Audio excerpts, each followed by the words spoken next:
Shalom, selamat pagi Bapak Ibu dikasihi Tuhan. Puji Tuhan, pagi ini kembali lagi kita membaca dan merenungkan firman Tuhan. Saya mengajak Bapak Ibu, mari kita berdoa terlebih dahulu. Mari kita berdoa. Terima kasih Bapak yang baik, kami bersyukur ya Tuhan. Sepanjang malam hingga pada pagi hari ini kami bisa bangun kembali dengan sehat, dengan kuat. Bukan karena kuat dan hebat kami, melainkan karena kasih Tuhan. Terlebih lagi ya Bapak, pagi ini ada kesempatan bagi kami membaca dan merenungkan firman-Mu.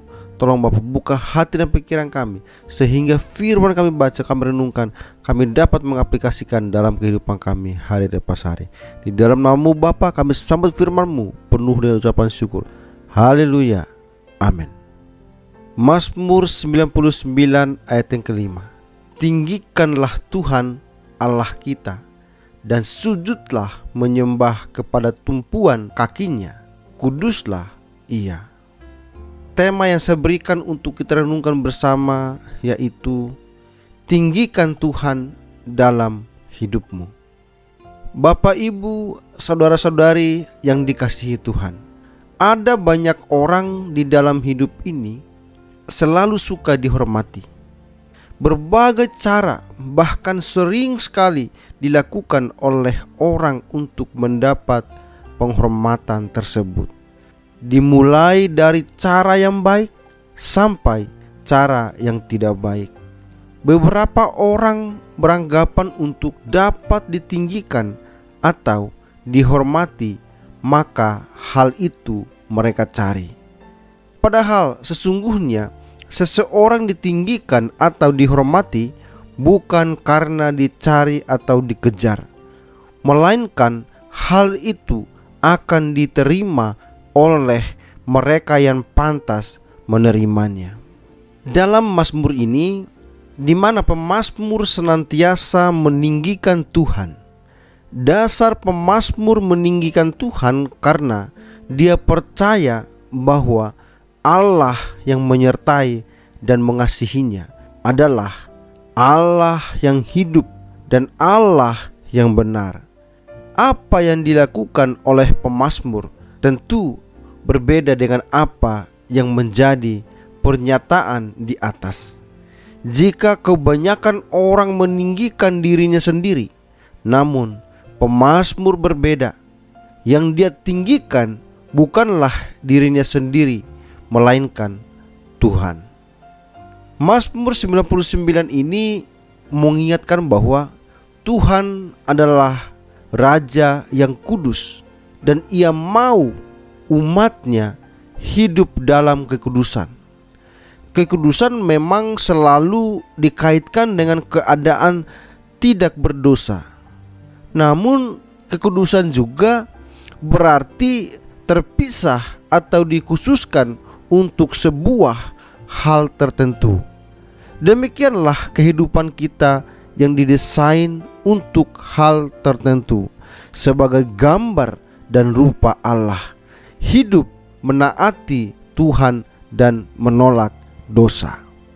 Tuhan bukan hanya Raja yang kudus, Ia juga adalah Raja yang besar dan tinggi mengatasi segala bangsa. Itu sebabnya seluruh bangsa gemetar dan menaikkan syukur bagi namanya. Tuhan kuat dan mencintai hukum. Tuhan menegakkan kebenaran dan keadilan.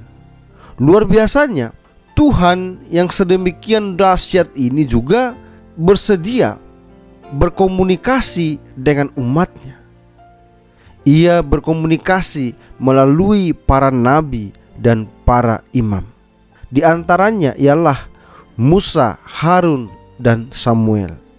Dengan bermacam cara, mereka juga menjadi alat penyambung lidah Tuhan bagi umatnya, sehingga umat Allah mengetahui perintah dan ketetapan Tuhan bagi mereka. Sekalipun umat Tuhan tidak selalu sempurna melaksanakan seluruh perintah Tuhan, Tuhan berkenan mengampuni mereka dengan tetap bertindak adil atas perbuatan mereka. Dalam pasal 99 Sebanyak 3 kali pemazmur menyebutkan betapa kudusnya Tuhan. Oleh karena kekudusannya, manusia patut memuliakan Tuhan dengan nyanyian syukur bagi namanya.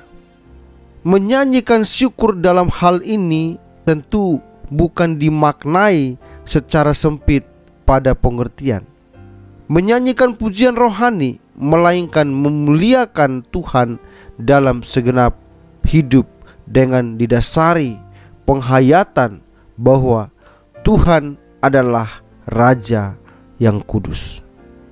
Sebagai Raja yang kudus, Ia telah melakukan dan menegakkan kebenaran serta bertindak berdasarkan kasih dan kemurahan-Nya.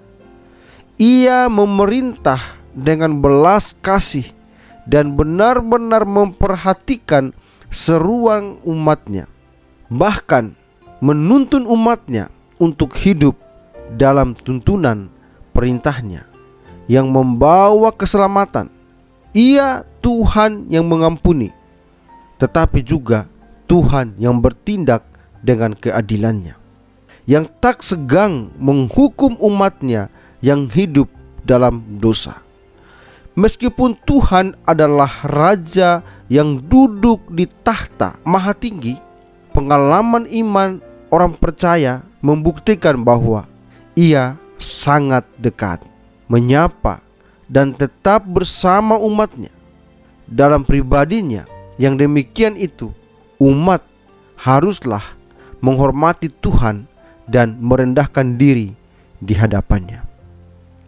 Maka dalam kehidupan kita, pemulihan dan pengagungan Tuhan semestinya kita dasari dengan pengenalan akan pribadi Allah yang kudus, yang bertindak dalam kasih, kebenaran, dan keadilan bagi kita.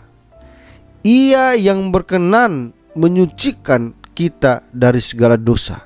Ia juga memanggil kita untuk hidup dalam kekudusan dan bertindak sebagaimana teladannya. Dengan demikian, kita memuliakan Tuhan bukan sekedar dengan menyanyikan pujian dan ibadah saja, melainkan dengan laku hidup kudus yang berkenan baginya.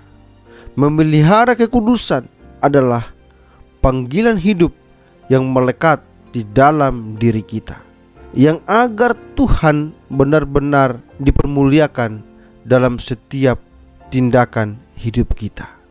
Karena itu, tinggikan dan kuduskanlah Tuhan dalam segenap kehidupan kita, sebab Ia telah menegakkan kebenaran dan memberikan kasih-Nya kepada kita. Amin. Tuhan Yesus memberkati. Mari kita berdoa. Terima kasih Bapa yang baik. Kami bersyukur kami kembali dikuatkan oleh kebenaran firman-Mu. Biarlah firman yang sudah kami renungkan, kami dapat mengaplikasikan dalam kehidupan kami hari lepas hari. Saat ini kami akan kembali menjalani setiap aktivitas kami. Tolong pimpin dan bimbing kami, sehingga apapun yang kami lakukan hanya untuk memuliakan nama Tuhan saja. Di dalam nama-Mu Bapa kami berdoa dan kami bersyukur. Haleluya. Amin.